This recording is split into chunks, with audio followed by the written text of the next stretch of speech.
Arkadaşlar hepinize merhaba. Bugün sizlere sade yağ yapımını göstereceğim. Yaklaşık olarak 700 gram tereyağı kullanacağım. Öncelikle ocağın altını açarak başlıyorum. Kısık ateşte ilerleyeceğiz ki tereyağının içindeki süt partikülleri yanmasın diye.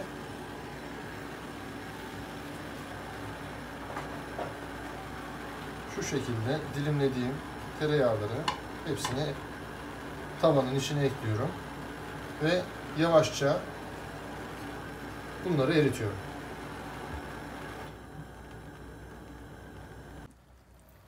Şimdi bütün tereyağımızı erittik. Proteinler yavaş yavaş üste çıkmaya başladı, o beyaz köpükler. Birazdan altını kapatacağız. Bir 2 dakika daha bu şekilde proteinlerinden ayrılmasını, üste çıkmasını bekleyeceğiz ve daha sonra kapatacağız. Şimdi iyicene yağım da ısındı zaten. Bütün partikülleri de üste ayrıldı. Bunun altını kapatıyorum. Ve üzerindeki o köpükleri bir kaşık yardımıyla alacağız şimdi. Bir kaşık yardımıyla şöyle üstündeki gördüğünüz bu köpüğü almanız gerekiyor. Proteinlerinden ayırmak için. Çünkü sade yağ için üstteki ve alttaki katmanı tamamen tereyağdan izole etmek gerekiyor ki elimizde saf bir sade yağ olsun. Şimdi tereyağı ısıttıktan sonra üstündeki proteinlerinden ayırdık. Şimdi geldi alttaki kısmı ayırma.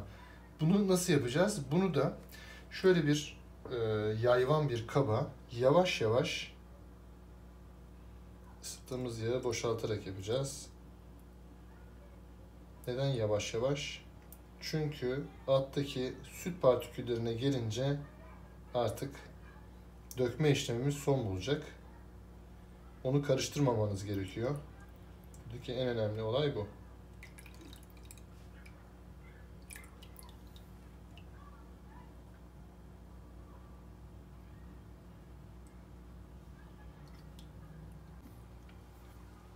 Evet arkadaşlar, ne yaptık? Alttaki süt partiküllerine geldiği zaman gördüğünüz gibi artık altı bayağı bir süt partikülü var ve bunu artık boşaltırsanız bunun içine karıştırmış olursunuz. Biz sade yağımızı üst ve alt katmandan ayırarak yaptık. Bunu bu şekilde kavanozlayacağız. 6-7 ay boyunca saklayabilirsiniz. Bunu nerelerde kullanabilirsiniz? Et, balık yapımında yanmadan kullanabilirsiniz. Çünkü içinde süt partikülü olmadığı için yakmayacaktır da tavada aynı zamanda. Ve bununla muhteşem bir baklava yapabilirsiniz. Her katmanına muhteşem bir lezzet verecektir baklava yufkalarının. Videomuzu izlediğiniz için teşekkür ederiz. Kanalımıza abone olmayı unutmayın. Bir sonraki videolarda görüşmek üzere. Hoşça kalın.